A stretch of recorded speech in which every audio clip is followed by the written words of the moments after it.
कि मुझे निश्चय है कि मैं निर्दोष ठहरूंगा। कौन है जो मुझसे बहस कर सकेगा? ऐसा कोई पाया जाए तो मैं चुप होकर प्राण छोड़ूंगा। दो ही काम मुझसे न कर, तब मैं तुझसे नहीं छिपूंगा। अपनी ताड़ना मुझसे दूर कर ले और अपने भय से मुझे भयभीत न कर।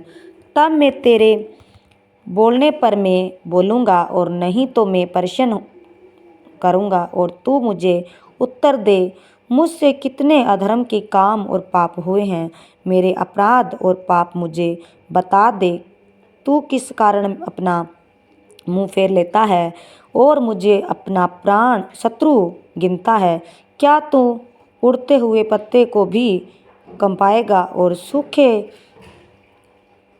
डंठल के पीछे पड़ेगा?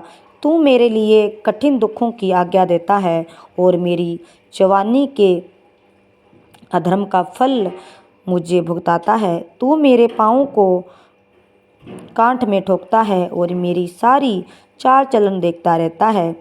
तू मेरे पाँव के चारों ओर सीमा बांधता है और मैं सड़ी गली वस्तु के तुल्य हूँ और जो नष्ट हो जाती है और कीड़ा खाए कपड़े के तुल्य हूँ।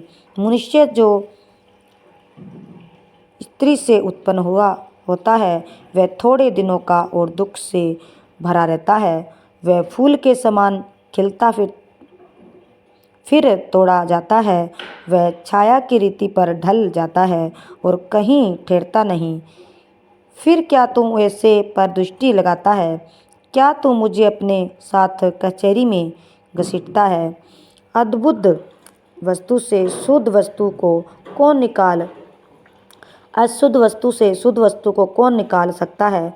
कोई नहीं। मनुष्य के दिन नियुक्त किए गए हैं और उसके महीनों की गिनती तेरे पास लिखी है और तूने उसके लिए ऐसी सीमा बांधी है जैसे वह पार नहीं कर सकता। इस कारण उससे अपना मुंह फेर ले कि वह आराम करे, जब तक कि वह मजदूर के समान अपना दिन पूरा न कर ले।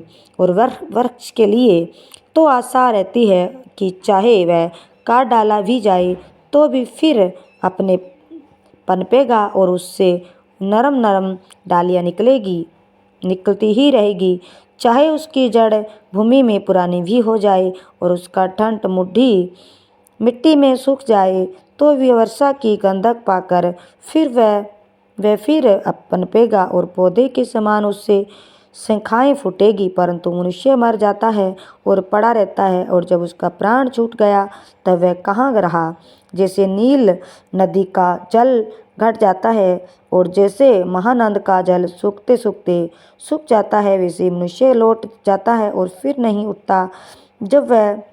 जब तक आकाश बना रहेगा तब तक वह न जाएगा और न उसकी नींद टूटेगी। भला होता कि तू मुझे अधोलोक में छिपा लेता और जब तक मेरा कोप